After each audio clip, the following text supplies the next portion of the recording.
Do with a great idea? What do you do with a great idea? A lot of times you have ideas, but life happens and you do nothing with them. Other times you have an exciting idea, but you just don't know how to get it off the ground.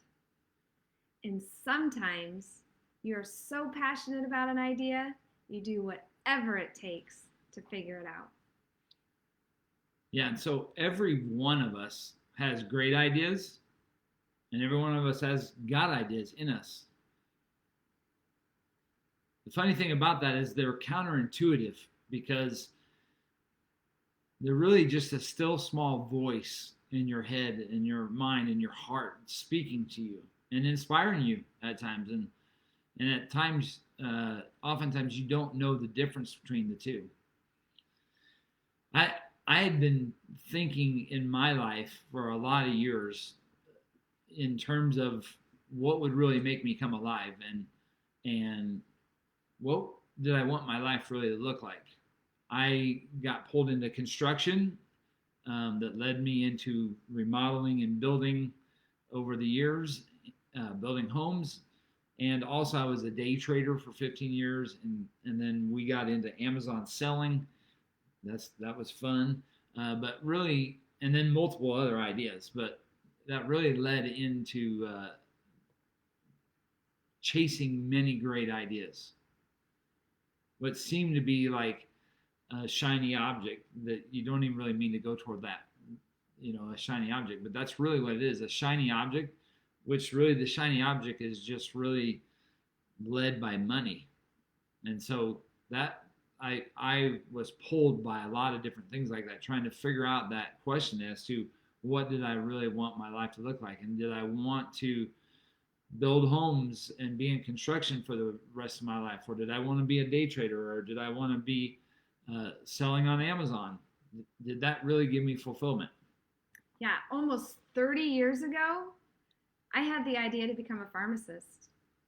I I figured it out. The studying, the financing, whatever it took, as long as I got into pharmacy school. And then when Scott asked me the question if I wanted to be a pharmacist the rest of my life, She said, I'm good. but you know what? Deep down in my heart, I knew I was created for more, and there was more to life than what I was experiencing. So once I began searching my heart and found myself at a crossroads as to whether pharmacy was going to give me that lifelong fulfillment and if it's what I wanted to do for the rest of my life,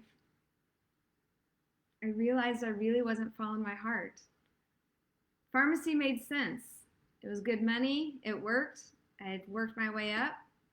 But instead of stepping into what God had in store for me, I continued to settle for a great idea, causing me to experience only a portion of my fulfillment.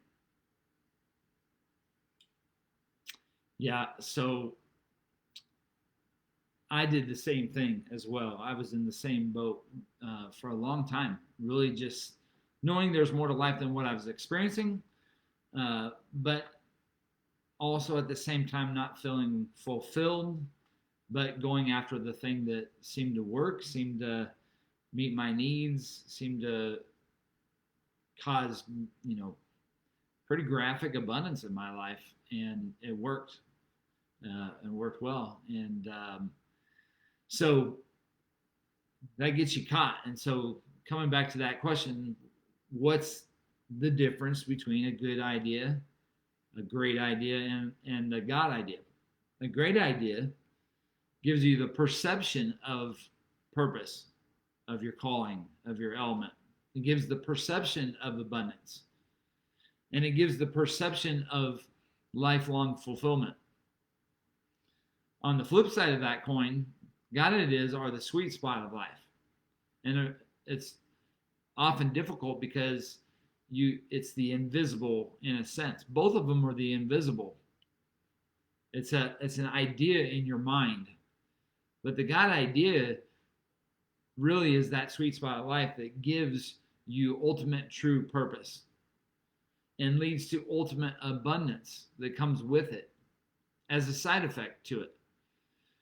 And it gives complete fulfillment. And what we have found from working with thousands of people is that most people aren't living the life they truly desire and aren't experiencing the fulfillment they're actually looking for, that's deep down inside here, that is guiding them. You could call it not following your heart.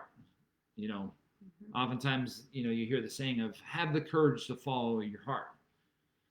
Braveheart said that in that movie, and that's just a common thing that people resonate. Have the courage to follow your heart. Well, that's really your guide, and also what makes you come alive. And so that fulfillment is telling you that you're not in alignment with that. So God ideas actually pull you effortlessly into that thing. It may seem like a shiny object, but it's a God idea that is similar, but it pulls you in effortlessly with exhilaration and excitement. And it actually brings aliveness and puts a skip in your step. And it actually feels easy, and like I said, effortless and light-footed. So what do you want to experience? A great idea or a God idea? Is what you're doing in life bringing you life or an energy every day, or is it causing you graphic or even subtle drudgery and the draining of your life, draining the life out of you? When Scott asked me that question, it began transformation in every aspect of our lives, in our health, in our wealth, and in our relationship. To where now we are designing the life that we truly want to live in such a way that we have aliveness, energy, and excitement that just naturally flows out. It just comes because we're doing what we love. Yes. I didn't mean to cut in on you. No, that's all right. So what do you want to experience? Yeah, going back to the start of this year, like when we were doing 30 days of implementation of in January of 2020. 2020 is almost gone. What a crazy year. Yeah, but 2020 was the start of a new decade, start of a new year, and there was a third thing that we were always saying: start a new decade, start a new year. Anyway, so like we were doing 30 days of implementation of what do you want your life to look like by the end of 2020. Well, here we are. Like we're real close to 2020. Whenever my birthday's in October, and whenever I think of that, I always think, okay, then Black Thanksgiving, Black Friday, and Christmas, and it's pretty much over with. And Happy New Year. Happy New Year, right? And so what is it that you want your life to look like? How do you want it to unfold? Not just this week, month, quarter, year, this, next 2 years or whatever into next summer. But I mean, time's going to fly by. This year flew by. I mean, from 2000 to 2020, 20 years have burned by. And so what do you want to be experiencing? I mean, that's kind of a broad statement, but as you were saying just a second ago, that we have designed and began designing and have designed what we want our life to look like. And now we revolve everything around that picture of what we want it to look like, which forces you to have to say no, learn how to say no, forces you to decide to sacrifice other things that maybe you're not sacrificing. And that sounds like a negative word, but when you're saying yes to a bunch of things into your life, you're actually saying no to your destiny. You're actually saying no to what you really want to experience. Really, really want to experience deep down in here. And oftentimes we're not taught how to follow what's in here, how to get this out of us, because we're too busy looking with our eyeballs and seeing what's possible. And we make what we see possible and what we can't see essentially impossible. And so we get to this place where we, like you were saying, We know there's more to life than what we're experiencing because we can feel it in here, but we just don't know how to get there. We've spent our entire lives doing that. Yep. Like, nobody taught us to like follow your heart. You see those one-liners everywhere. Have the courage to follow your heart. You know, it's like nobody actually teaches you like how do you do that? How do you go from here to there and experience that you know is in there, and you see some people doing in life, but what we found, like we said, we know most people we've worked with, and it's not that hard to figure out, but most people we've worked with, excuse me, are not experiencing that life. They're caught and stuck, just like we've been stuck sacrificing what's in here for what seems to work and what is shiny and feels good. And that may be $100,000 to you. You know, it might be 50, 75, $150,000 in a great way of life. And combined with a spouse might be double that, or you know, whatever. But it might be a real nice life. But deep down inside, you know, you're not experiencing fulfillment.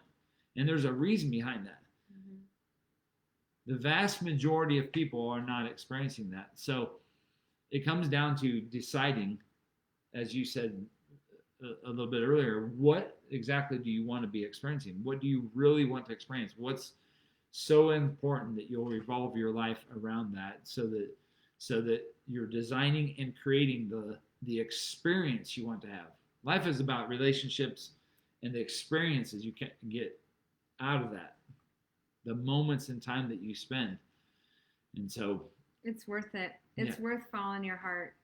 It's a completely different way of life when you really tap into what's in your heart and you step into it and go towards it. And it's not a religious perspective. It's not a performance perspective. It's a God inspired. It's even if you don't follow that or interact with that, that is the very core mechanical thing that happens with everybody that gets their dreams off the ground, that gets in alignment with those things that make them come alive, and goes out and co-creates with life the kind of life they want to experience. Yes. So really just taking the time to listen and to hear that still small voice and be willing to follow it, be willing to chase after that. I have spent, and I think you have too, spent most of my life chasing money, trying to make ends meet, trying to get to be this or that, trying to become a millionaire, trying to accomplish this or that, trying to make $100,000 or $2 million or whatever. And so I think most people are going through that same thing. Yeah. They are.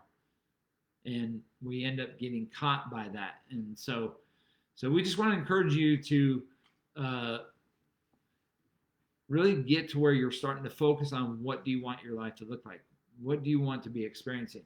Every day, in the moment. And if you can think in terms of an idea, we were talking about this earlier, is that if you're thinking about $100,000 ideas and you start pulling those to the surface, what you'll find is other $100,000 ideas will start to come up, and you'll begin to forget about the $10,000 ideas and the $20,000 ideas, because pretty soon you'll have 3 dozen $100,000 ideas.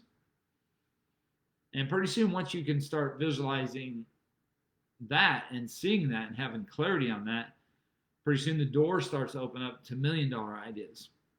If you could see some of the ideas we're working with right now that are going from idea to being put in place right now. Reality. Yeah, into implementation, into reality, you know, it would blow your mind.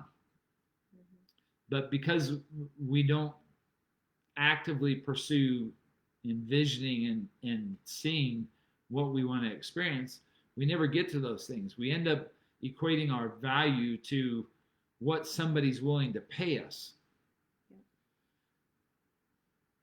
to go help them with creating whatever they're creating. You have to remember everybody's always creating something. You're solving a problem. Everybody's in business. Everybody's creating in life. It's just whether you're in that business and working the business and helping somebody, and there's nothing wrong with that, or whether you're owning a business and also creating, which there's nothing wrong with that either. You're still creating something. You're solving a problem for people and creating a solution for them to go from where they're at to where they're trying to go, whether that's buying a cell phone or a toothbrush or a water bottle or a new car or a house or financial plan or whatever it is. Yeah, whatever it is. So just understand you're always creating. Yeah. And so by the end of the day, by the time you come home, you've poured your energy into that thing.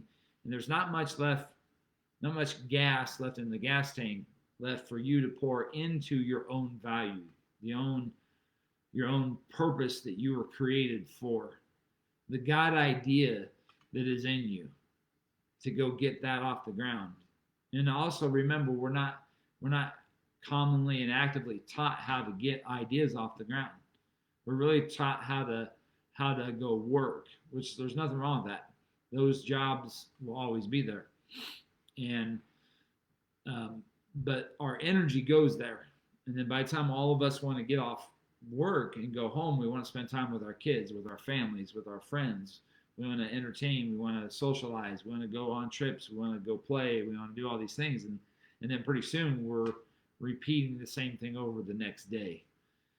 And so our energy gets used up. And that's where we talk about where it becomes subtle drudgery and draining the life out of you, because you're giving that energy away instead of pouring it into your own purpose, your own calling, your own element, and really just tapping into your potential. Tapping into your potential that leads you to that complete fulfillment, leads you to that unlimited abundance that, I'm sorry to say, it's hard to see. It's really difficult to see that. And so because you can't see it, you don't go toward it. Because you don't see the $100,000 ideas, you don't go toward them, and you see the $10,000 ideas or whatever. Whatever's been working for you. Yeah. But if there's more that you want, you can definitely go after it. Yeah. So just want to set this ball in motion like we did at the start of this year. We're going to keep being active at it. So really focusing on what you want to experience and revolve your life, your value, who you are and all that you are around that idea of what you want to be experiencing. Because once you start visualizing that, once you start getting that down, you'll start going toward it. Your brain will have to fulfill that idea. Your brain's designed to do that. And because we're not looking at those things of where we want to go, we never end up going toward them. And it stays a dream. And that's where you hear the idea of most of the wealth is buried in the cemeteries. It's because people die and never write the books, never make the movies, never create the products, never create the services, never create the impact, on and on and on, that they could be in their heart. Yep, they could be doing. That's a God idea that was built into you as your navigational aid into life. So start focusing in on what you want to experience. How do you want life to play out for you? You are in the driver's seat. You are in control. You are designed to design your destiny, to design and create the life you want to experience and how you want to show up in that. So we just want to encourage you to start looking at that. We're going to keep pushing that boat out to sea, I guess, that idea, and help you start to see that picture so that you can create it as well, design, create it as well, and experience it yourself. Again, this year's about ready to close. You know, Christmas, Thanksgiving, Black Friday, all that's happening, New Year's Eve, and here we are going to be at the start of the year. With a fresh new year, 2021. And we're going to look back like 2020 just burned by, and so we're hitting the reset button in January, and then we got a fresh new set of goals. And most of the time, we all fail at that because we don't commit to it because we don't have the vision. So we're prepping you ahead of time right now because it's coming up quick and there's no reason to start in January. You can start getting ready for that ahead of time. So hope you guys enjoy your day. Yep, enjoy your evening, and we will see you soon. Around it a little bit, but